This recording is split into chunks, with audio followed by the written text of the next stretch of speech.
Peggy 18. Not Your Professional Walkthroughs channel presents. Once, our estate was the envy of this land. Hello and welcome everyone to another episode of Darkest Dungeon here on Not Your Professional Walkthroughs channel. I know, you're probably all fed up with all the boss battles you've been watching recently. So how about we switch it up a bit, It might be a fun thing to do. First, we're gonna take a look at the new party members, potentially. -1 speed is not horrible, considering the fact that A certain sister trinkets of battle, pious and unrelenting. will deal with that. Fear of mankind is kind of annoying.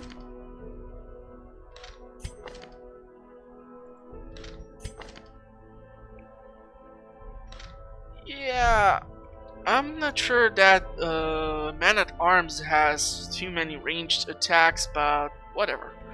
Let's take a look at what awaits us in the local area. How fun would it be if I would go for another boss battle? It would just be watching boss battle after boss battle. That would be just... The flesh is really hard to deal with, however. So I would have to go really smart at it. Because you have the 4 variations of the body parts. You have the head, the spine, the heart, and the butt. And we all know that they all take different effects. So having someone like a jester in your party can be beneficial just due to the fact that you can be stacking up bleed on multiple body parts. However, if there will be 4 flesh spines, the bleed is annoying to deal with. But also, Jester can boost up your stats, so you can be dealing some damage here.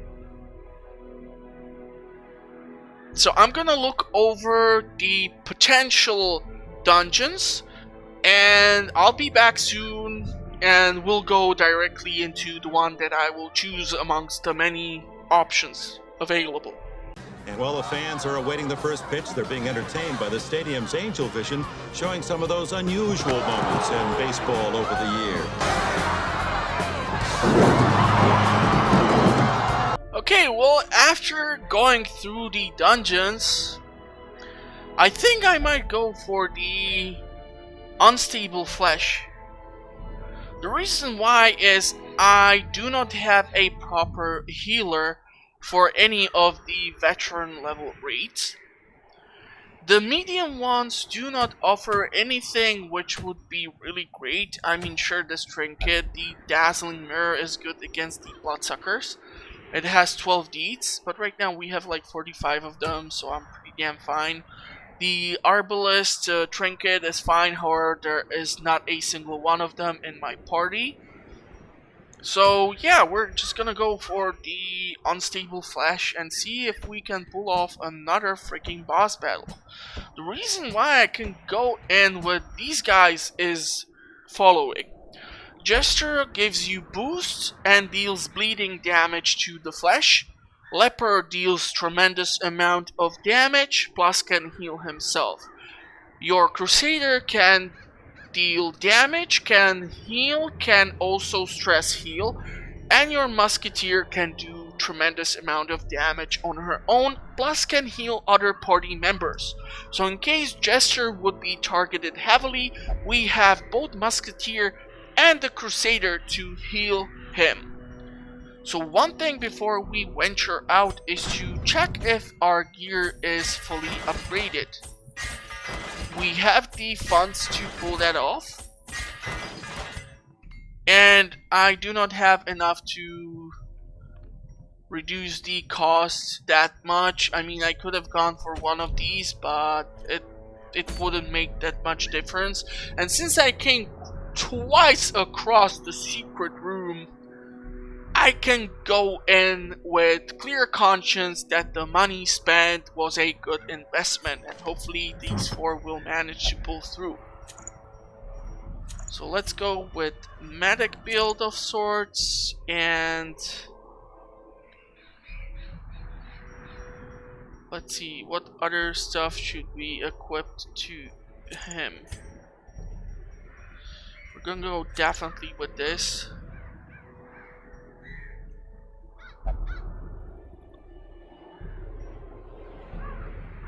Yeah, let's go this time actually with the bloody dice, just so that I can deal more bleed damage. I'm gonna go with the bullseye hat, but I can combine it with actually this thing. So look at the stats. Now, without, dodge only 11, max HP 42, accuracy mode plus 8, critical 14%, max HP 49, dodge 19, accuracy mode plus 6, and the critical chance did not change. So this is a veteran level dungeon, however, so I would rather take 2 full stacks of food, just because it might take me longer in order to get to the flesh. We're gonna take these in order to deal with any potential debuffs. 3 will be enough, and full stack of these should do it. I don't feel like taking this in order to deal with the horrors of the enemies that can deal to us. I know we can come across a wide variety of enemies, but I feel this should be sufficient for us to sustain our party member or our overall party throughout the entire dungeon run. So hopefully we will kick ass and chew bubblegum and be all out of bubblegum.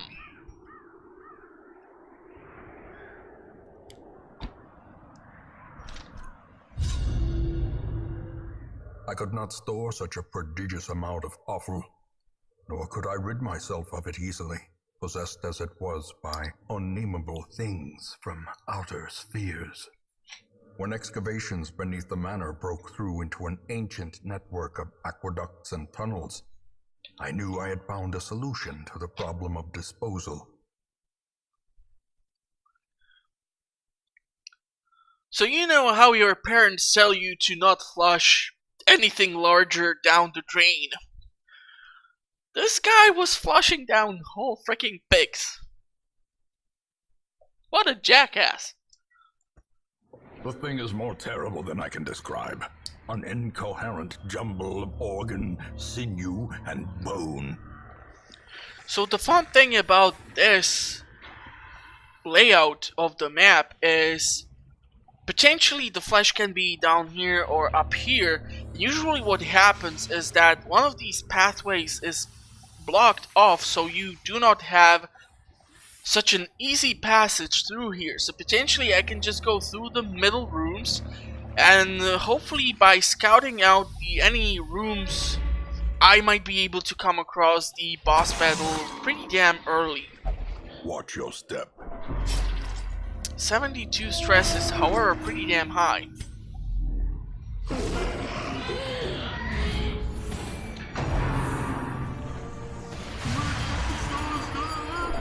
$82, so I'm gonna have to stress heal this guy. I'm gonna probably have to do it with both of these party members, so Crusader and also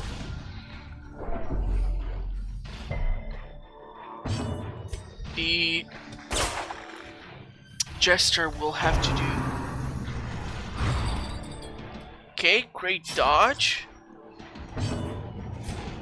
Let's do the following. This way we can hit even the hidden enemy. Yeah, Jester has tremendous dodge now, so... Ooh, the swine spawn has been moved forward, so I'm gonna deal with him. Of course you're gonna attack the leopard. But you went with the wrong talent, buddy.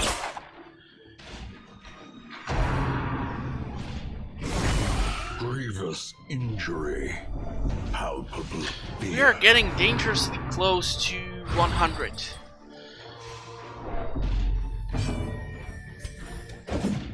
Both of them have to dodge, of course. Little stress heal. Another stress heal. 74.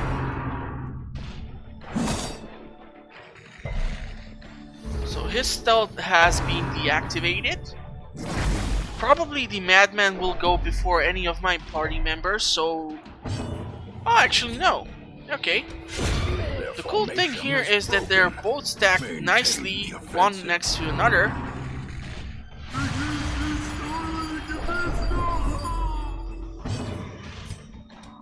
Confidence Finally! as the enemy crumbles. Man, this took longer than I wanted for it to. And now we have more party members affected by stress.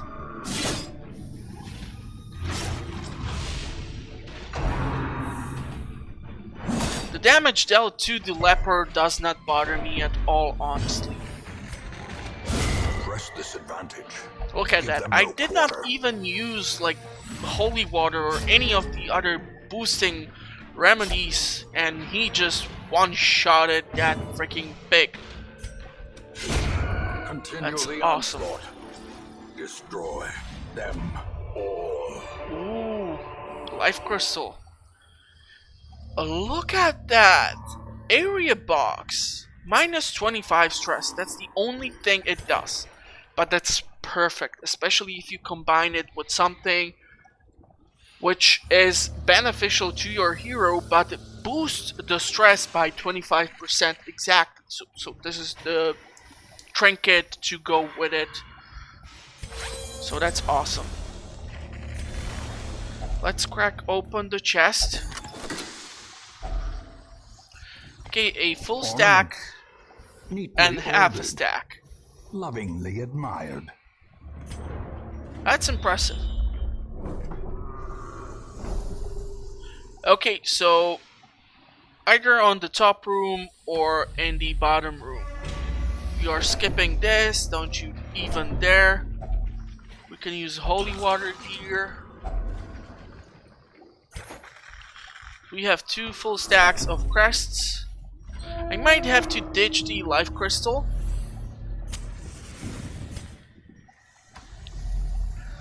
So the question here is, in what room will the flesh be in? Blockages are unsurprising. These tunnels predate even the earliest settlers. What's my scouting chance here? Yeah, you see? He's in the bottom. So obviously I can actually camp here. Circle in the dark. The battle may yet be won. Prevent the nighttime ambush.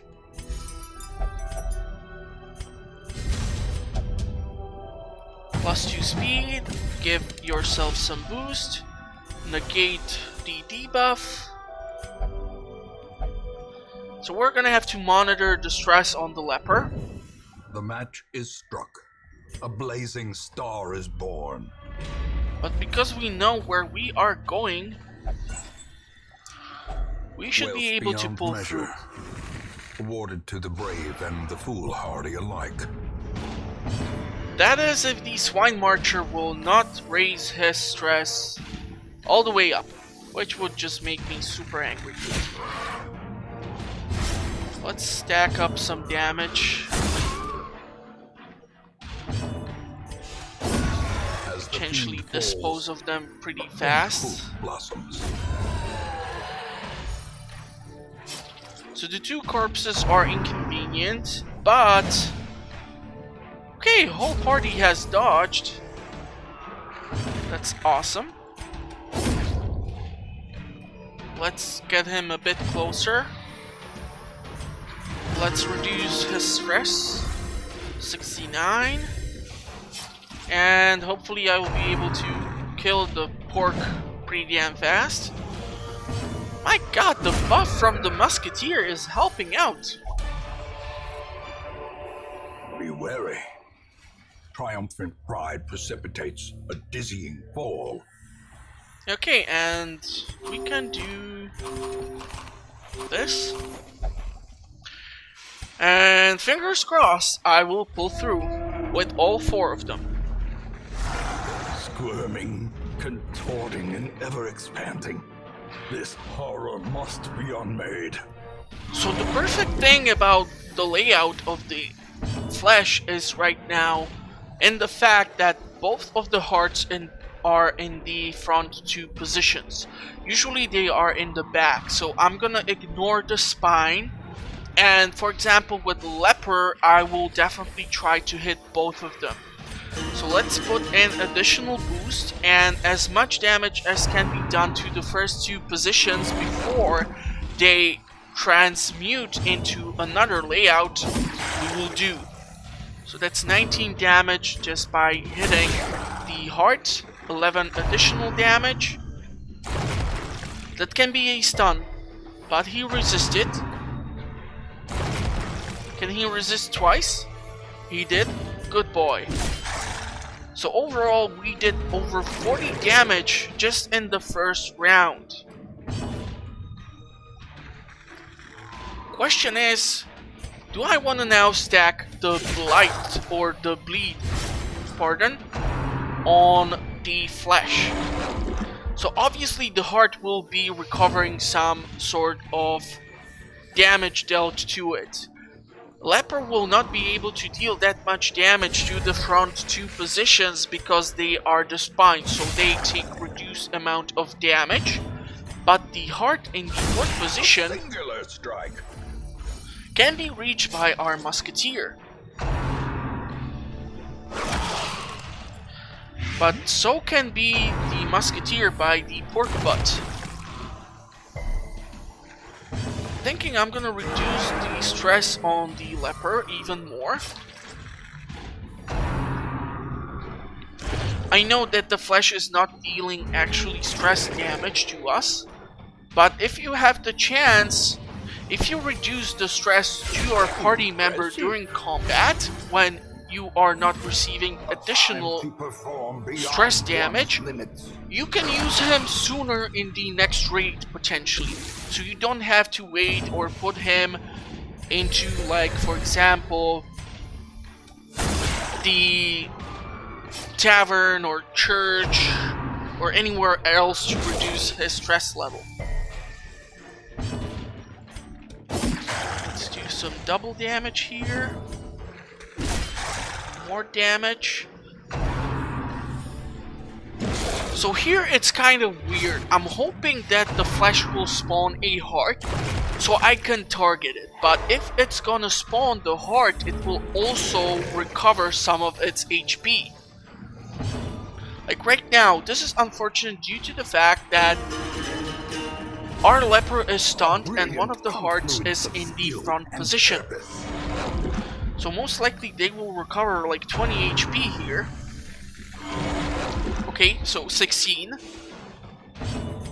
So I need to try and take that down by whatever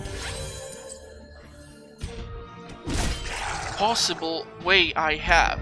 So I managed to actually reduce their HP even lower, and the bleed is still taking its effect. However, it's only tiny in comparison to the damage I can deal to, for example, a heart. Especially if I would mark it, that would be even greater. Let's do additional bleed damage. Stack it up. So 4 and 4. It's gonna help us a lot. It's another 15 damage. We know that it's gonna take like additional 8 damage on this run, and we also know it doesn't have any heart. Luckily, Jester has tremendous amount of dodge, so... But Musketeer not that much, although actually she does.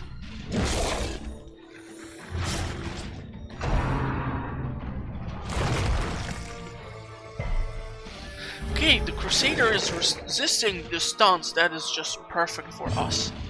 What's not perfect is the fact that The Crusader is dangerously low on It is HP. as grotesque in death as it was in life.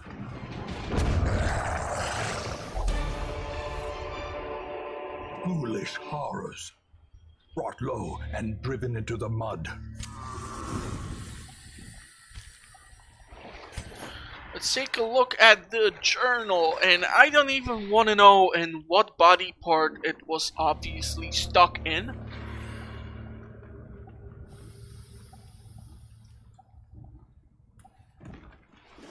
I feel like these are repeating all the damn time. Someone go over the channel and let me know if you have read the letters, if they keep repeating themselves. I will be thankful. I'm usually busy editing the footage, so that's why I don't do it, and I rather ask you guys to do it on my behalf. Let's clear out you.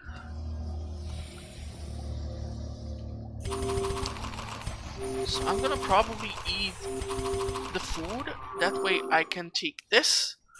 And we are successfully done with another boss battle.